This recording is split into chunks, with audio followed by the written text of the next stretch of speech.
वालेकुम दोस्तों, तुसीं देख रहे हो पाक पंजाब टीवी ते मैं तुहाडा मेज़बान मोहम्मद अख्तर। सब तो पहले साडे चैनल करो सबसक्राइब, नाल बैल आइकन दा बटन करो ओके ताकि साडी हर आने वाली वीडियो तुहाडे तक पहुंच सके। दोस्तों अज तुहाडे वास्ते एक प्योर नीली दी मझ दी वीडियो लैके हाजिर होया। उम्मीद कर रहा तुहानू पसंद आएगी। कैमरा मैन साहब फिर दिखाओ तसलियां नाल। काली शाख थोड़ी डरदी है, घर दे विच रही है। कुंडे सिंह ने काली शाह सारी बाजी होया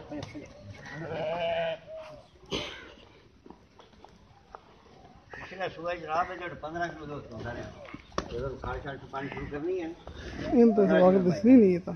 आ छोड़ नु कैमरा आ कैमरा फड़ी पहले पीछे चल तो जल्दी तो स्वागत ना बना छवा स्वागत खा दे। मेरे को डरने नहीं दी। नेड़े हो जा, नेड़े हो जा। अगे दिखा दे पीछे नेड़े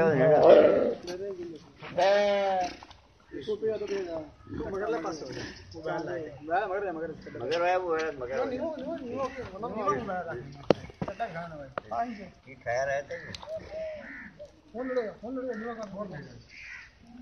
संजय ना मेरे तो सोने थान बिरने तक खड़े ने थान पे अगले पासे विचार तो भी दिखा दे।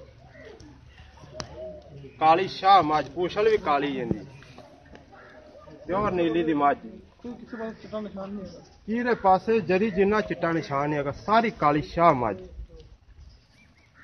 कैमरा मैं साहब जरा उधर भी दिखाओ तसलियां नाल एवें क्योंकि तुहाडे कोल डरदी नहीं थी तुसीं जो घर दे बंदे नाल।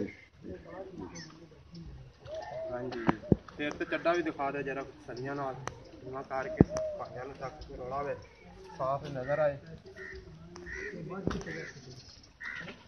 आ कट्टा भी दिखाओ जरा लिया कट्टा भी बड़ा कहानी है। कट्टा दिखा दे। आ कट्टा भी दिखाओ जी इंदा अच्छा चंद वाल सिर्फ सफेद ने मथे च पूछल जरी को सफेद बाकी काला शाह खोर भी काले शाह। हाँ लो जी फड़ो दोस्तों हुण आपां बुलाने दे मालक आए चाचा जी।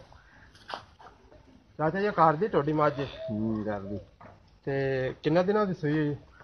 हो गए ना आज मेरे ख्याल 15-16 दिन सूई 15-16 दिन हो गए सूई नूं। ते किन्ना दुध दे रही है इस टाइम? 10 किलो दे रही। अच्छा जी पिछले सुबह किन्ना देंदी रही? पिछले सुबह जनाब 15 किलो तक गई मंच। ठीक है दूसरा सुबह ही है ना? हाँ दूसरा सुबह अजय खाल शाल नहीं शुरू की मैं मुने की तो बाद जड़ा ना मैं दूध पैना। ठीक है ते इंदा हुण मुੱਲ भी दस दे सानू। मैं दस्या 2 भी 2,20,000 रुपया 2,20,000 रुपया भाई ने मुੱਲ ਕੀਤਾ। प्यार मुहब्बत करा लांगे। किसी मेरे भाई ने खरीदनी होवे साडे नाल राबता कर सकदा। साडा नंबर लग्या डिस्क्रिप्शन दे विच 0304 30 99 549 उनते ते साडे नाल राबता कर सकदा। मिलने दोस्तों अगली वीडियो ते। अल्लाह हाफिज़।